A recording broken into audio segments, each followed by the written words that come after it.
Hello, everyone. Hello, hello, hello. Thank you for joining me on this evening of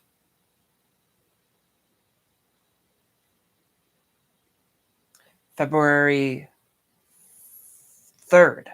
February 3rd of 2022. Hello, Jared. Thank you for joining everyone, and let's go down the impact. Tonight's show was absolute chaos. It was great. I loved it. I loved every second of it. It was great. So let's just talk about it, shall we? Impact kicks tonight off with a digital media championship match. Matt Cordona challenges Jordan Grace. That match was brilliant. I loved it. That was bloody brilliant throughout the match. Matt Cardona looked worried and cautious about him being in the ring with Jordan Grace. Now, the reason why he was cautious about being in the ring with Jordan Grace is it was an intergender match.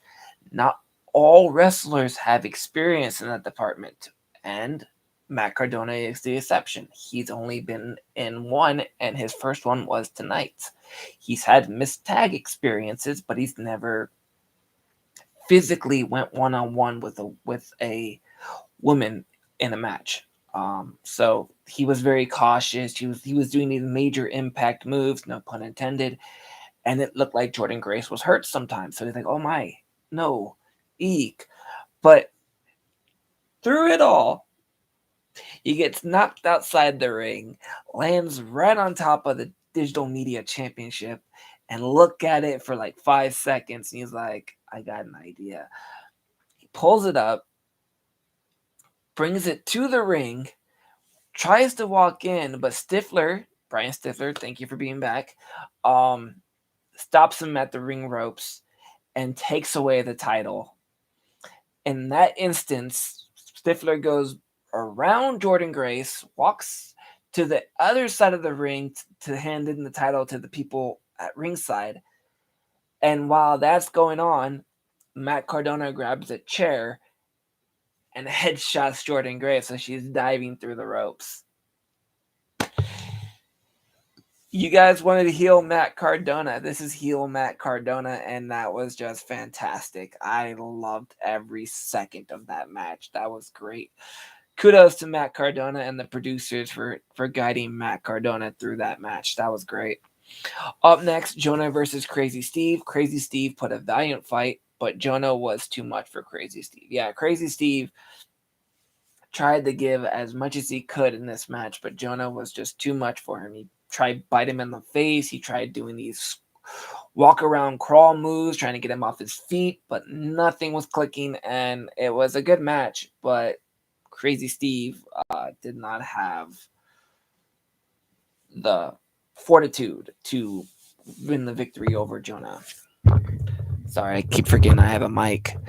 Up next is Macklin versus Gresham. That was a strong physical match, but it ended in hatred. When I say hatred, it ended in disqualification because, okay, so you know the whole pure rules, ring ropes or breaks, three at a time, la la la la la.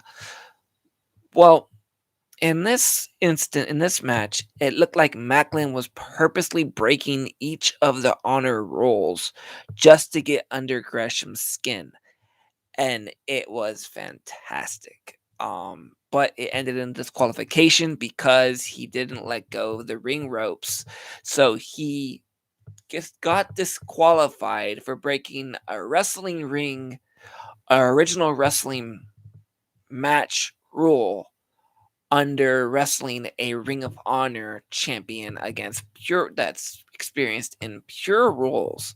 So that's a very hard pill to swallow, but it ended in a disqualification nonetheless.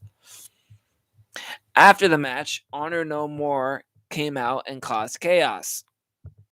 But to Macklin, like they took out Macklin, they attacked Macklin, and it looked like they came out here to recruit Gresham, but he refused. He's like, "Nah, I'm not about that. Go on and do your stuff, but I'm not about that." And he walks to the ring and the end of the ring. And then as soon as Gresham comes out, Josh Alexander comes out and meets him face to face. And it looks like Josh Alexander does not trust him. He looks him up and down, nods his head, and he makes sure he goes to the back before he enters the ring. So I thought that was pretty interesting. So his match is up with the Horror King Vincent, the Rob Zombie lookalike. People are calling him. I like him. Against the walking weapon Josh Alexander. What a strong physical match. Both these men did not disappoint.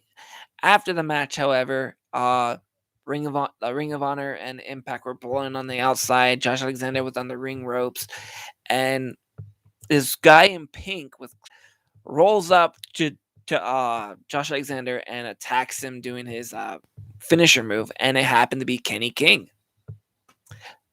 Lo and behold, Kenny King back on Impact. I love to see it. I loved Kenny King in his BDC days, his debut days, his X Division days. Oh man, Kenny King is a star, and I thought he would be going to NXT when his Ring of Honor thing went up, because he is a star, and I am very excited to see him back in Impact.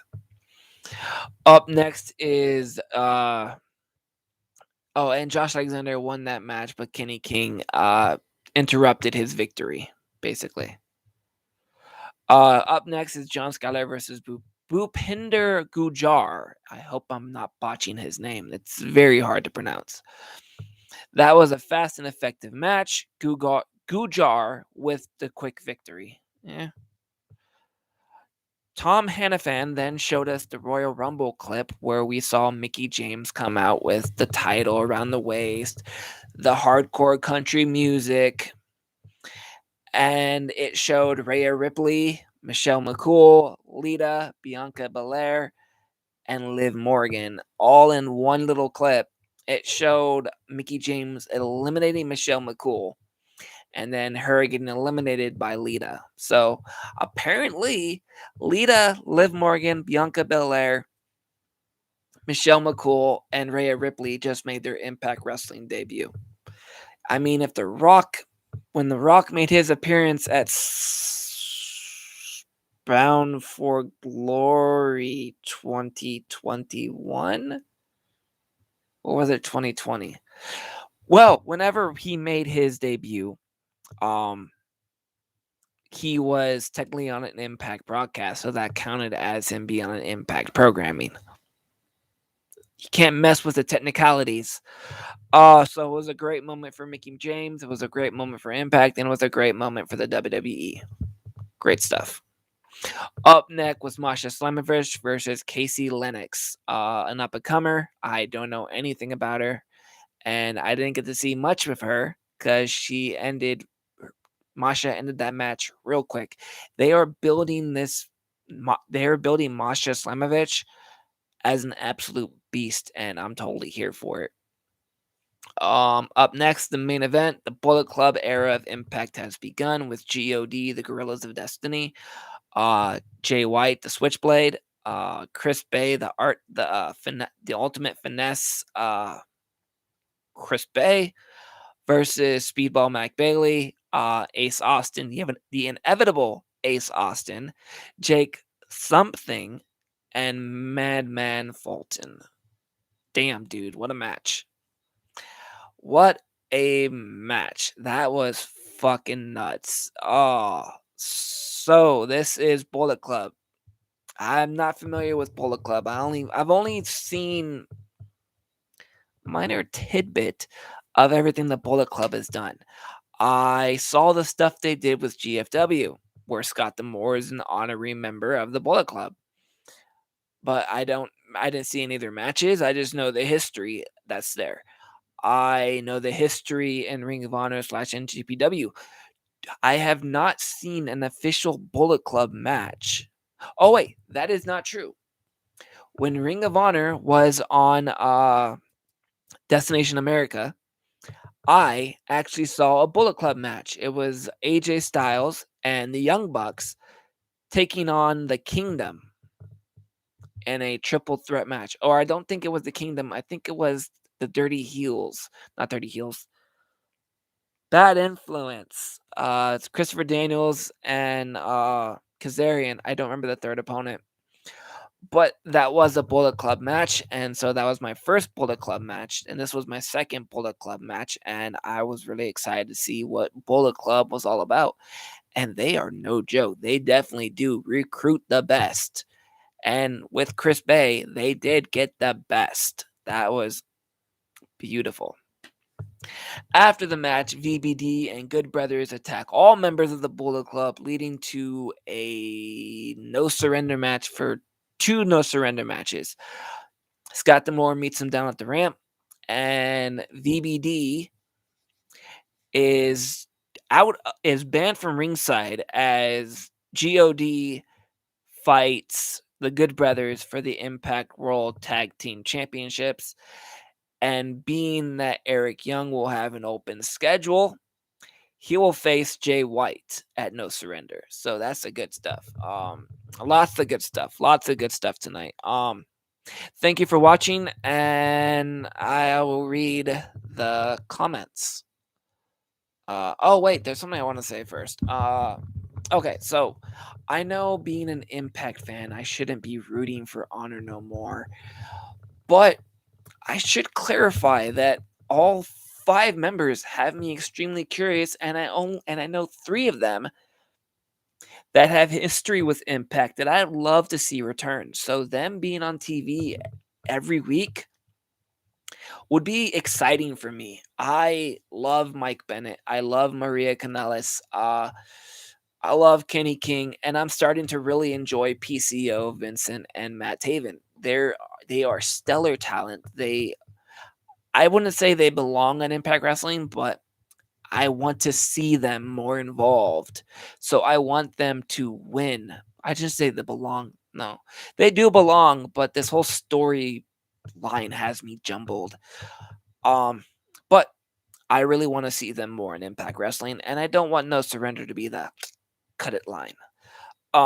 So anyways, thank you for watching, and I will read the comments real quick. Hi Cody, where's Eddie Edwards? I have no idea. Jonah versus Black Taurus, Impact No Surrender. Gresham versus Matt Cardona. Jordan Grace deserves a rematch, possibly. Kenny King versus Josh Alexander. That's going to be a good match. Evil should show up to Impact Wrestling. Yeah, probably not. Wesley Blake should not. Wesley Blake has already stated that he wants Macklin to do his own thing in Impact. He doesn't want to reunite in Impact. Roxy should show up to NXT. Yeah, she's going to NXT. If she didn't return the Impact after her original match with Deonna Purrazzo, she wasn't staying. And I knew she wasn't staying because I'm pretty sure she's at the Performance Center every night now, busting her ass like she should be. It was Bound for Glory 2020. Yeah, I thought it was 2020. I don't know why I said 2021. Wait, then who was the Hall of Famer in 2021?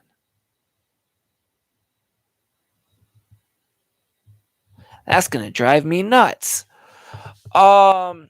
It was Bound for Masha Slamovich versus Jessica Havoc. Now that would be a fun match. Team Impact versus Honor No More and a Lethal Lockdown. Now that's what I wanted to see, but apparently it's just gonna be a 5-on-5 match. Kind of bummed. But I am kind of hoping that if No Surrender is successful and Honor No More gets to stay in Impact, I'm hoping a Lethal Lockdown match isn't too far behind. I'd be freaking nuts to have a. Oh shit. Wait, isn't the venue big enough for a Lethal Lockdown match in Rebellion? Huh. I'm gonna have to find that out. The venue they have booked is pretty huge for the upcoming events. Um, Sammy Callahan versus Vincent in a no rules match. It was Ken Shamrock. Yeah, Ken Shamrock was 2020. Who was 2021? I can't remember who it was.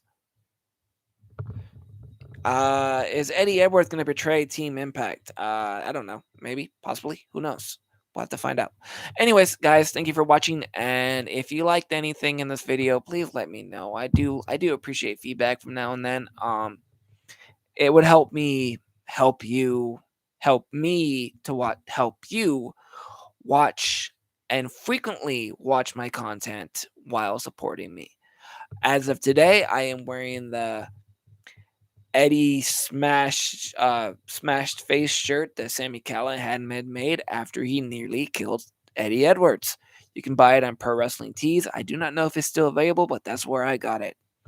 All right, thank you for watching, and thank you, and I will see you guys next week. Yeah, see, it's a little tiny thing. It's all I can afford. All right, bye.